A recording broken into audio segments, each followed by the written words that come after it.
দুদিন ধরে আমার কাজ করতে এত লেট হয়ে যাচ্ছিল যে আমি ঠিক মতন পুজো দিতে পারছিলাম না।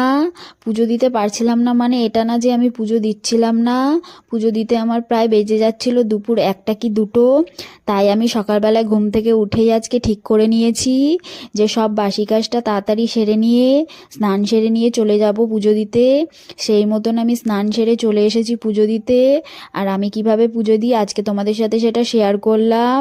দেখো, প্রথমেই ঠাকুরকে খেতে দিয়ে দিয়েছিলাম, তারপরে ধূপকাঠি ধরিয়ে ধূপকাঠিটা ঘুরিয়ে নিয়েছিলাম, তারপরে শঙ্খটা বাজিয়ে নিয়েছিলাম, তারপরেই ঘন্টা বাজিয়ে নিয়ে ঠাকুরকে নমস্কার করে নিয়ে হয়ে গেল আমার পুজো দেওয়া কমপ্লিট। পুজোটা দিয়ে আমি চলে গেছিলাম বাজারে। আর বাজার থেকে আমি নিয়ে এসেছিলাম মাছ। আমি মাছ কিনতে গেছিলাম আজকে, তোমাদের সাথে শেয়ার করা হয়নি। এই দেখো আমি কি মাছ নিয়ে এসেছি। এদিকে আমি নিয়ে এসেছি রুই মাছ আর 1 পিস খয়রা মাছ। তোমরা হয়তো ভাবতে পারো 1 পিস খয়রা মাছ দিয়ে কি হবে, আমি তো খয়রা মাছ খাবো না। এটা আমি এনেছিলাম আমার বরের জন্যে। ও বলেছিল ভাজা খাবে, তাই ওকে ভাজা করে দেবো 1 পিস, সকালবেলায় খেতে পারবে। তার জন্যেই ভাজাটা করব, যাতে ও সকালবেলায় ভাজা দিয়ে ভাতটা খেয়ে নিতে পারে। আর এদিকে দেখো রুই মাছ ভাজছিলাম, এত ফাটছিল যে ফেটে আমার হাতে পুরো ঠোসকা পড়ে গেছে তেল ছিটকে।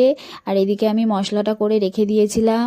এরপরে এর মধ্যে গুঁড়ো মশলাগুলো মিলিয়ে নিচ্ছি এক এক করে। হলুদ গুঁড়ো, লঙ্কা গুঁড়ো, জিরে গুঁড়ো আর একটু কাশ্মীরি লঙ্কার গুঁড়ো আর একটু ধনে গুঁড়ো।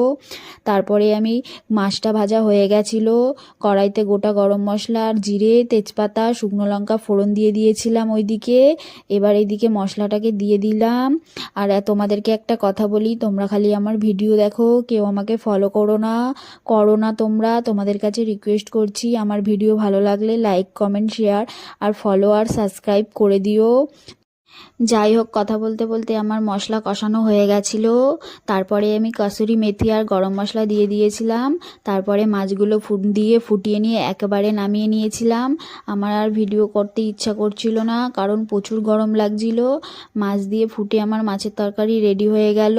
এরপরে আমি বরবটি ভাজা করে নিয়েছিলাম, সেটাও আমি ভিডিও করতে পারিনি, ভাগ্যিস একটুখানি তুলে রেখেছিলাম, সেটাই দেখালাম। তারপরে সব ছেড়ে খাওয়া দাওয়া করে ঘুমিয়ে পড়েছিলাম। আর বিকেলবেলায় উঠে বানিয়ে নিয়েছিলাম চা। কেমন লাগলো ভিডিওটা জানিও।